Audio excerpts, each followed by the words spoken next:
1-year-old who is just starting to construct sentences, a toddler blowing his birthday cake in celebration of reaching 2 years of age, a child at the age of 3 making new friends at the neighbors, a 4-year-old who just moved from bottles to glasses of milk, and a child who is just about to get ready for his or her first day at school.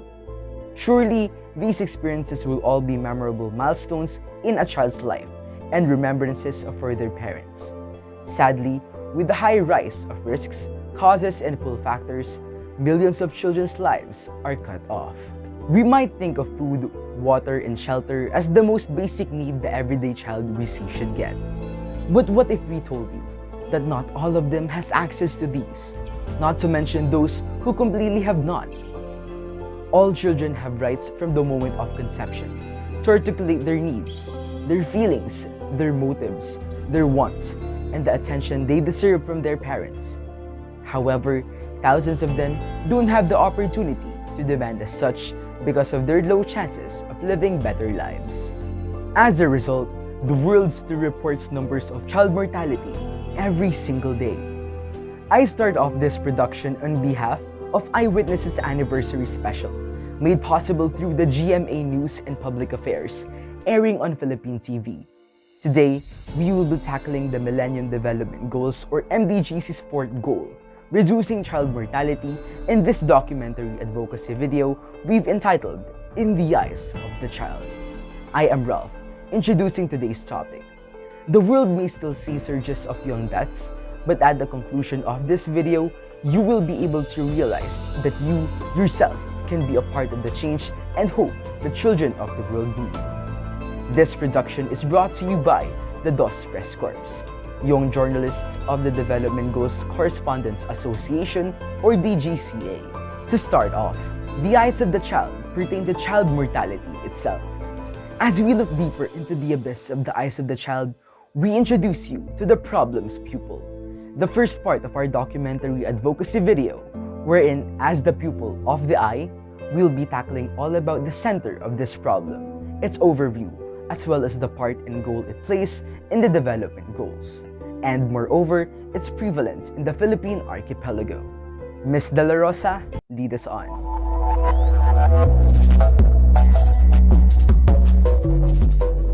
The mortality of children under the age of 5 is referred to as child mortality.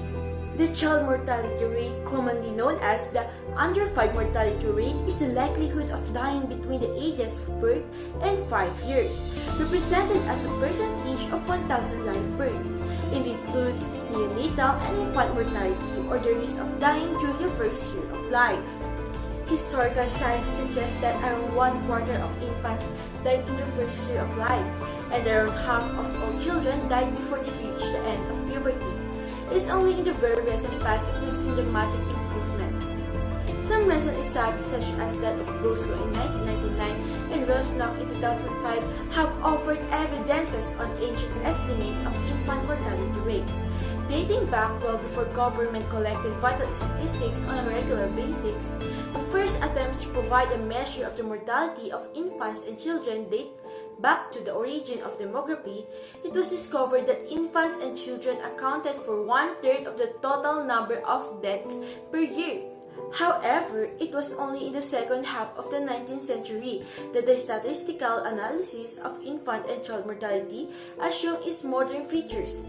Moreover, it was much later on, at the end of the 19th and more particularly in the first decades of the 20th century, that infant mortality became and was perceived to be a severe social problem. Largely unseen and rarely reported, the deaths of children are a daily tragedy of immense scale. Globally, 4.6% of all children die before they are 15 years old. On average, a child dies every 5 seconds a day. This issue is so prevalent that it has become the fourth goal listed by the Millennium Development Goals. The United Nations Millennium Development Goals, or MDGs, are 8 goals that UN member states have agreed to try to achieve by the year 2015. The United Nations Millennium Declaration, signed in September 2000, commits world leaders to combat poverty, hunger, disease, illiteracy, environmental degradation, and discrimination against women. The MDGs are derived from this declaration. Each MDG has targets set for 2015 and indicators to monitor progress from 1990 levels. Several of those relate directly to health. The MDGs actually have 8 goals, but for this video, we will tackle the 4th Millennium Development Goal, the reduction of child mortality. This has a target of reducing by 2/3 between 1990 and 2015 the under 5 mortality rate. Globally, significant progress has been made in reducing mortality in children under 5 years of age. In 2013, 6.3 million children under 5 died compared with 12.7 million in 1990. Between 1990 and 2013, under 5 mortality declined by 49% from an estimated rate of 90 deaths per 1,000 live births to 46. The global rate of decline has also accelerated in recent years. The MDGs have expired in 2015, and the discussion of post-2015 agenda continues. Because of this, the Sustainable Development Goals for SDGs have superseded the original 8 MDGs. In the Sustainable Development Goals, this global issue has now ascended as target 321. The reduction of under 5 mortality rate per 1,000 live births, or named as SDG 321, this target that by 2030 we should have ended preventable deaths of newborns and children under 5 years of age, with all countries aiming to reduce neonatal mortality and under 5 mortality. But what is the difference between neonatal and child mortality? Ms. Diaz, are you willing to succeed me? In demography, the difference is child mortality refers to the death of children under the age of 5, while infant mortality refers to the death of those under the age of 1. In 2020, in child mortality, 5.0 million children under 5 years of age died.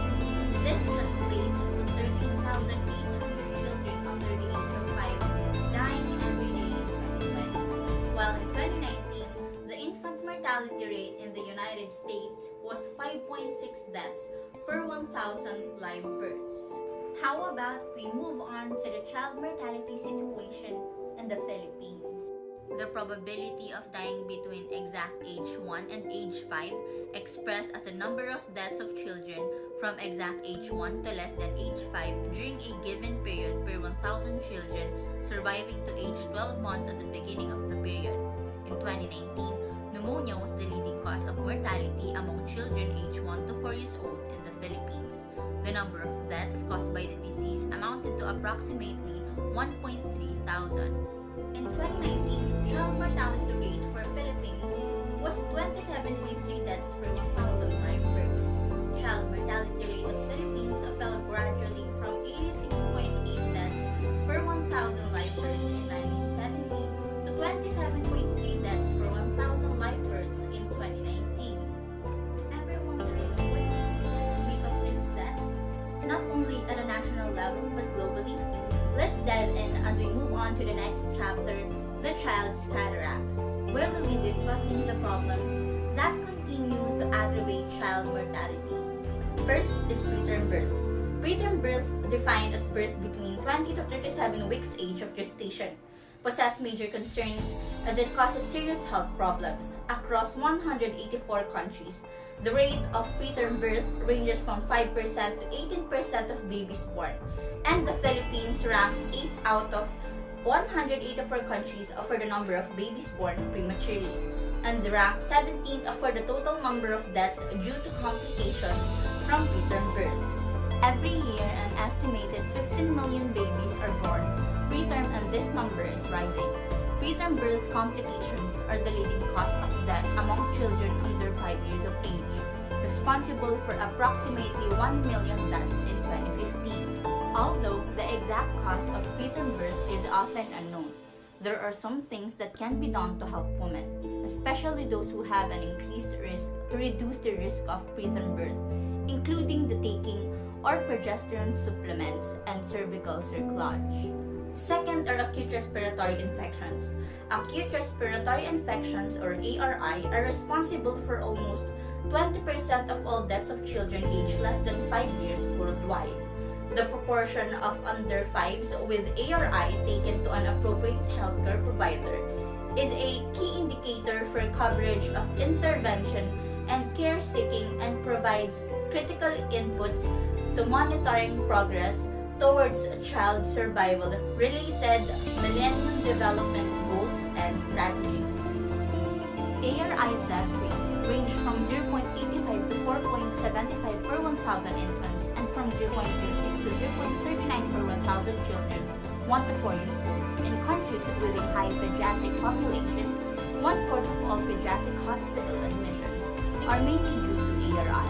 The disease is among the most common cause of both illness and mortality in children aged below 5 years. Preventing ARIs in children include administering them MMR vaccines or measles, mumps, and rubella, good hygiene, and high vitamin diets to lower chances of respiratory infections.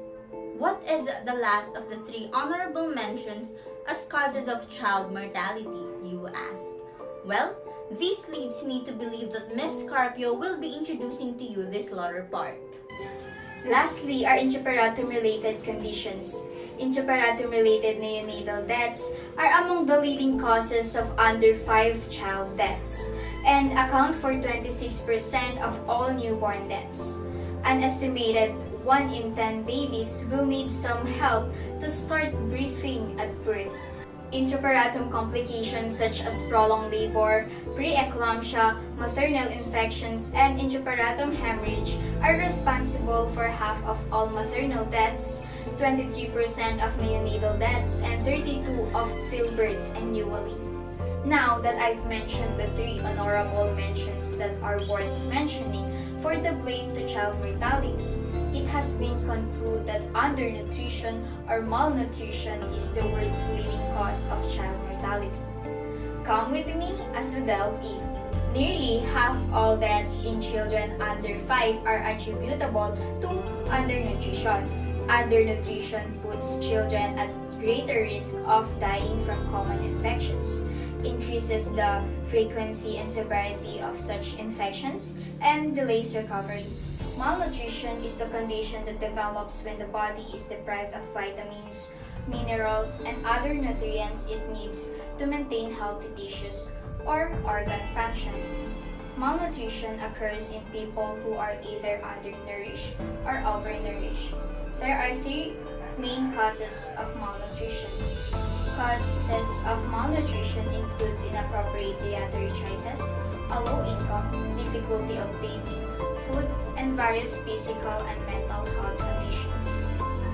45% of all child deaths are attributed to undernutrition. According to the World Health Organization, many families cannot afford or access enough nutritious foods like fresh fruit and vegetables, legumes, meat, and milk, while foods and drinks high in fat, sugar, and salt are cheaper and more readily available, leading to a rapid rise in the number of children and adults who are overweight and obese in poor as well as rich countries. It is quite common to find undernutrition and overweight within the same community, household, or even individual. It is possible to be both overweight and micronutrient deficient. For example, so what is being done to solve malnutrition? In April 2016, the United Nations General Assembly adopted a resolution proclaiming the UN Decade of Action on Nutrition from 2016 to 2025.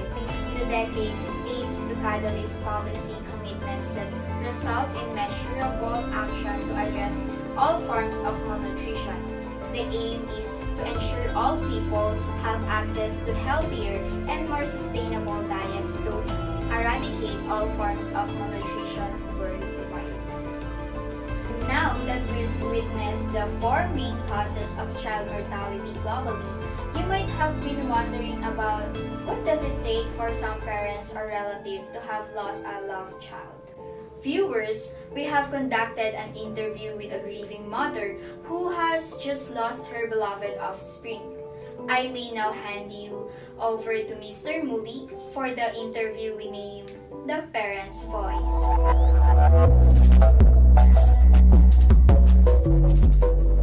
Grieving the death of a child is often regarded as a big and ultimate tragedy. In actuality, it isn't common for parents to lose a child, but when it does happen, grief will surely be unremarkable. Approximately 53,000 children die each year in the United States, according to the National Center for Child Death Review Policy and Practice. That means each year, more than 100,000 parents face the unthinkable, the loss of a child. They were my happiness. They were basically everything I had. Now, I feel like I'm left with nothing. Here at this documentary advocacy video, we dig into the roots and heart of a bereaved mother that I have interviewed for the sake of the world's awareness about child mortality. Here is her story. I'm Samantha Luna Vergara, 34 years old, and unfortunately, I am a mother who had lost her daughter, Hailey, at a relatively young age. I am very sorry to hear that, Mrs. Vergara. May I now ask questions regarding your beloved daughter? How would you describe Hailey? Any remarks you would like to make regarding her?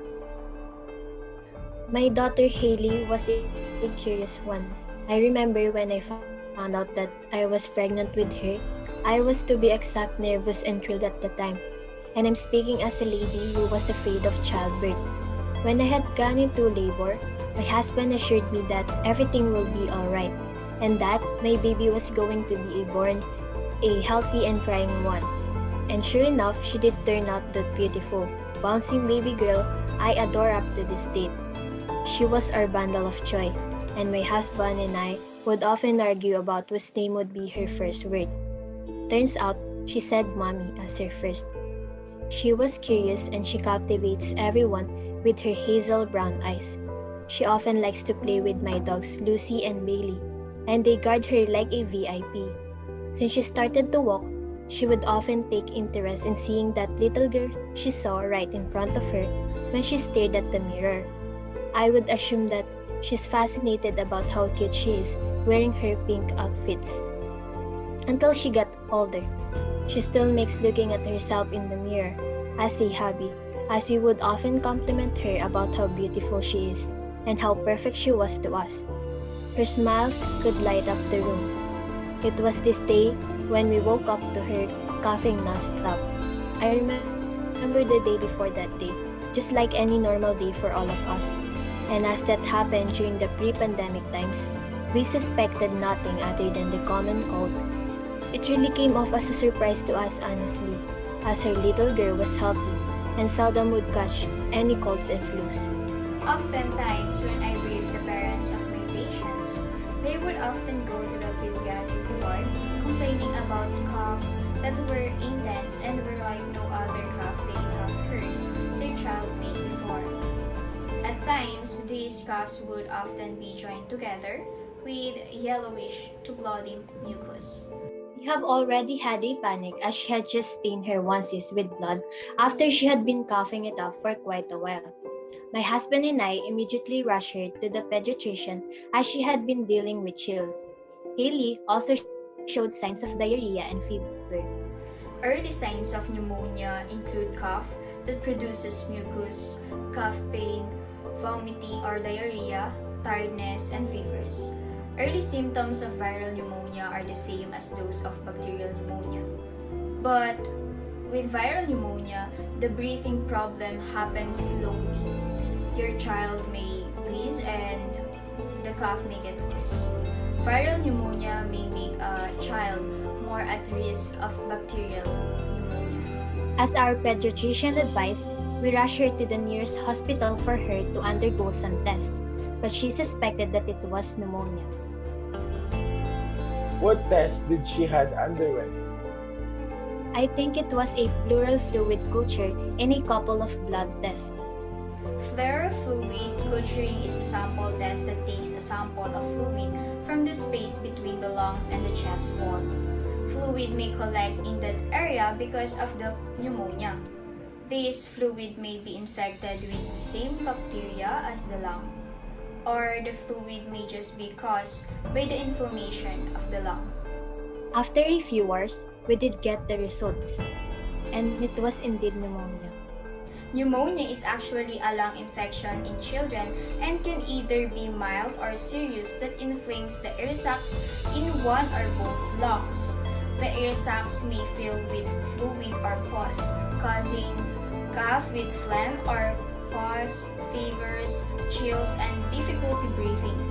A variety of organisms, including bacteria, viruses, and fungi, can cause pneumonia. My baby, Haley, woke up feeling chilly with feverish heat. She asked me, Mommy, am I going to die? From a child of 4 years of age, that was second most heartbreaking moment I have experienced in my life. Seeing your daughter in the hospital bed, fighting for her life, and knowing her end is near, I knew I had to be strong as a mother. My husband read her a story after we've been crying for minutes. Consoling her, I assured her that everything will be fine. It's just that she's sick and the doctor needs to see her.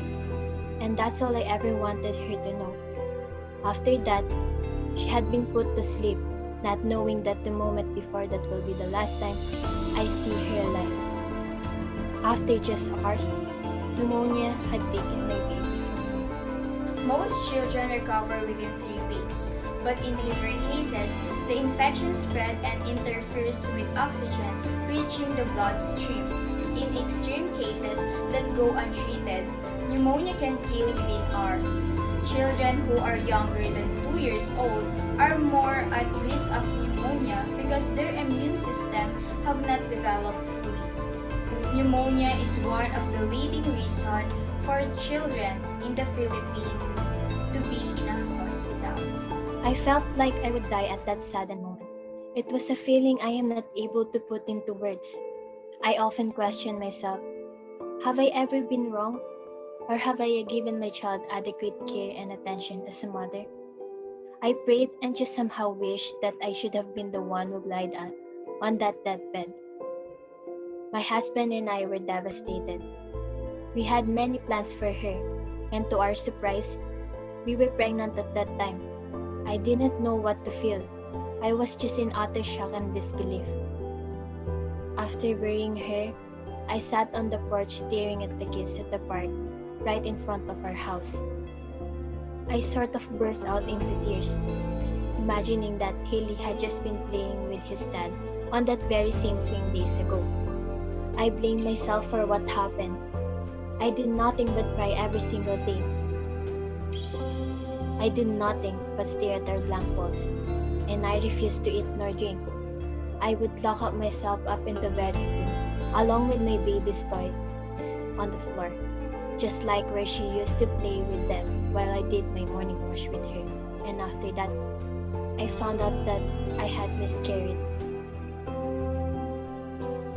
At that point of time, I was like under local anesthesia.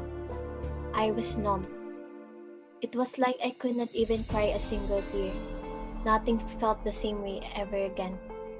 I had just lost my daughter, and now I lost another one which was supposed to be coming soon. I sought comfort and love from my colleagues and friends. They were all very supportive of me, and my husband stayed with me along the way. He reassured me that things happen for a reason, but still, were not acceptable. For now, I can say that not only I, but perhaps other parents that have lost a child or two would agree too. That you can and would not accept the loss of your offspring ever. You're just going to have to get used to it, as if it is the only thing you got left. Grief may still lie and surround us for a while, but we would not take it as a reason to not jump back again and kick the days off. We sure may be grieving, but we are comforted by the fact that Haley is around us. My baby girl must be so proud of her mommy and daddy, being strong and tough, for being impenetrable and for being each other's refuge along their predicament. To all parents out there, childless or not, you are all strong. Again, we would like to express our greatest and warmest condolences to your family, Mrs. Vergara. Thank you for sharing your story. Again, I am Mr. Vince Muli. Let me take you to the interventions and organizations child mortality has. Sherilyn. Good With that story heard, I know most of you would beg for a question to be asked. What possible interventions are there for child mortality? What kind of organizations and efforts focus on that? We'll see as we go along through the video. Let's start with high-cost interventions regarding child mortality. These are acts of interfering with the outcome or cause, especially for condition or process. First is the Expanded Program on Immunization or EPI, scheduled for poliomyelitis, diphtheria, pertussis, tetanus, measles, and tuberculosis, which is one of the most cost-effective ways to improve child health. The Millennium Development Goals or MDGs have been one focus for efforts. The establishments of international funds such as the Global Alliance for Vaccines and Immunization or Gavi, founded in 2000, and smaller foundations such as the Clinton Health Access Initiative, founded in 2007. The Children's Investment Fund Foundation, which made its first significant investments in 2009, and the Bill and Melinda Gates Foundation, founded in 1997, has brought new resources as well as an emphasis on value for money. The increase in resources and the growing interest in results combined greatly increased the number of economical analyses of maternal and child health interventions. But what is highly accessible and possible for implementations, given our current circumstances, are low-cost interventions? Post-hospital mortality is a significant problem in low-income countries, where children can have upwards of a 20% chance of dying following discharge from the hospital.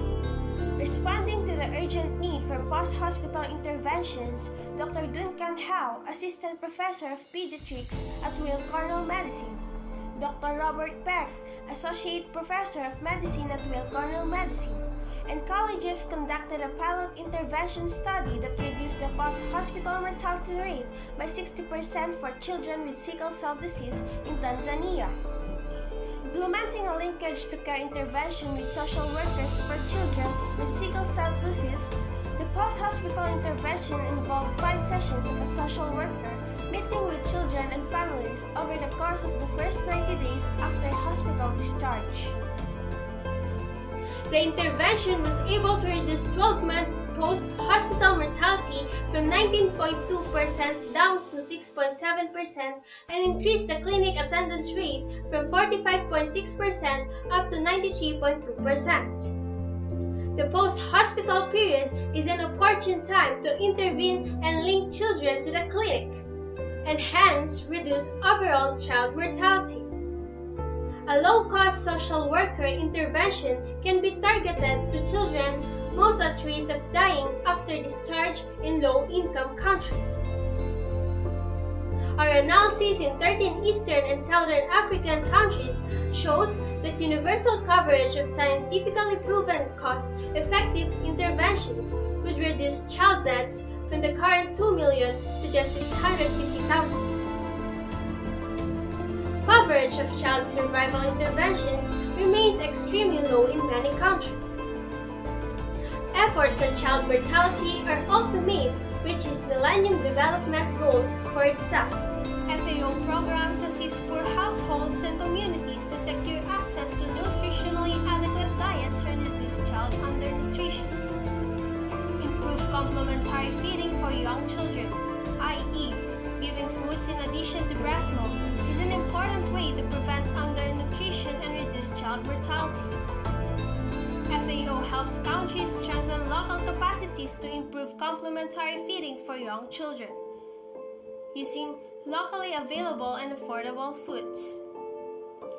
Through linking household food security with nutrition education, improved complementary feeding using family foods is feasible, even in resource-poor environments. Thank you for that, Ms. Ochoa. We have certainly taken note of the interventions as well as the efforts made to combat child mortality. Reaching this part of this documentary advocacy video has led me to think of something. What can people do to reduce child mortality? Let's move on to the last chapter of our documentary advocacy video we named Society's Eye Drops. which encompasses the solutions the members of the society can do to lessen the child mortality rate even more. Let's get it on!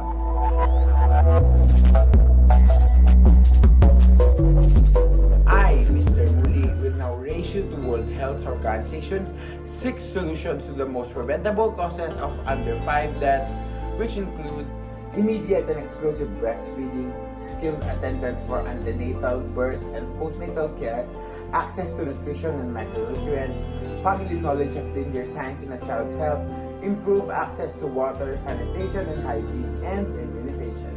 Let's tick them off one by one. First is the implementation of immediate and exclusive breastfeeding for new moms. Newborns and young children receive essential benefits through breastfeeding, resulting in improved survival, health, and human capital outcomes. Breastfeeding reduces the risk of childhood infections such as diarrhea and pneumonia and premature mortality, as well as minimizes nutrition-related harm to cognitive development in early childhood. But why is it that important? Breast milk helps keep your baby healthy. It supplies all the necessary nutrients in the proper proportions. It protects against allergies, sickness, and obesity. It protects against diseases like diabetes and cancer. It protects against infections like ear infections. Mother's more mature immune system makes antibodies to the germs to which she and her baby have been exposed. These antibodies enter her milk to help protect her baby from illness. A US study reports that babies who are breastfed have a 21% lower risk of death in their first year compared with babies never breastfed. The reduction in risk rises to 38% if babies are breastfed for 3 months or more. Second, there should be the presence of skilled attendants for antenatal, birth, and postnatal care. Skilled attendants, people with midwifery skills, such as midwives and doctors and nurses who have been trained to proficiency in the skills to manage normal or uncomplicated pregnancies, childbirth, and the immediate postnatal period, and identify, manage, or refer the complications in the woman and newborn are best placed to ensure the survival and safety of pregnant women and their infants. Whatever their professional title, health professionals functioning as skilled attendants should be able to identify early signs of complications and offer first-line emergency obstetric care, including emergency newborn care when needed. This is as important because babies are particularly vulnerable to medical malpractice that occurs during pregnancy, delivery, or the neonatal period. Additionally, medical negligence is often at play when healthcare professionals cause preventable harm to a mother or her newborn during pregnancy or childbirth. Although many birth injuries heal within a few weeks, others can cause permanent damage. Sadly, a simple medical mistake can cause lifelong emotional and financial hardship to families. Number 3. Families should have consistent access to nutrition and micronutrients. Micronutrients are vitamins and minerals needed by the body in very small amounts. However, their impact on the body's health are critical, and deficiency in any of them can cause severe and even life-threatening conditions. They perform a range of functions, including enabling the body to produce enzymes, hormones, and other substances needed for normal growth and development. Deficiency to any or both of the two would often lead to malnutrition. Food-based strategies, which include food production, dietary diversification, and food fortification, are the most sustainable approaches to increasing the micronutrient status of populations. These approaches not only prevent micronutrient deficiency problems, but also contribute to general malnutrition prevention. Ms. De La Rosa, should you continue and lead us on the fourth up to the end? Fourth is that families should be wary of the danger signs in a child's health. The main factors influencing knowledge of parents or caregivers about newborn and young infant illness identified as the parent's educational attainment, as well as knowledge about pediatric danger signs. Mother's education is an important determinant factor for knowledge of newborn and young infant illness. Mothers having secondary and above educational level increase the odds of their knowledge by nearly 3 times.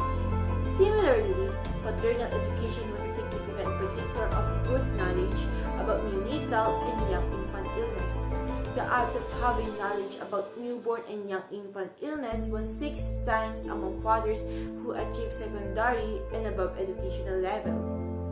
Mothers having antenatal care were 4 times more likely to know about newborn and young infant illness compared to their counterparts.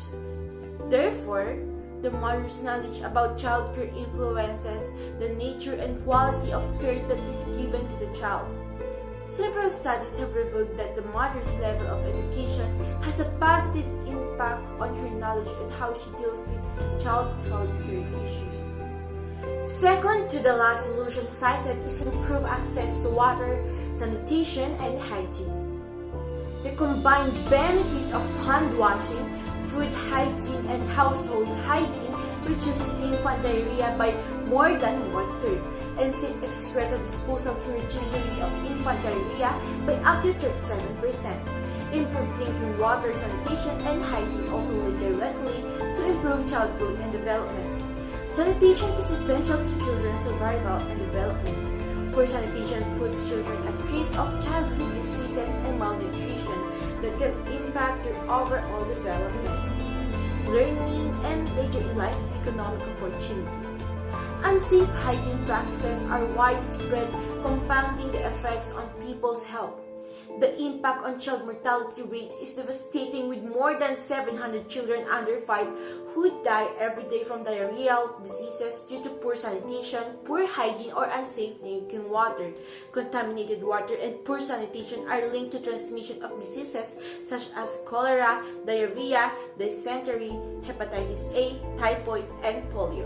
Absent, inadequate, or inappropriately managed water, sanitation services expose children under ages of 5 to mortality. What we can do about this is to implement rainwater harvesting system to collect and store rainwater for drinking or recharging underground aquifers. Build wells to extract groundwater from underground aquifers and provide home water treatment capability through the use of filters, soil disinfection, or flocculants to make drinking water safe. We must improve sanitation facilities by providing toilets and latrines that flush into a sewer of safe enclosure. Promote good hygiene habits through education. Proper hand washing with soap and water can reduce diarrhea cases by up to 35%.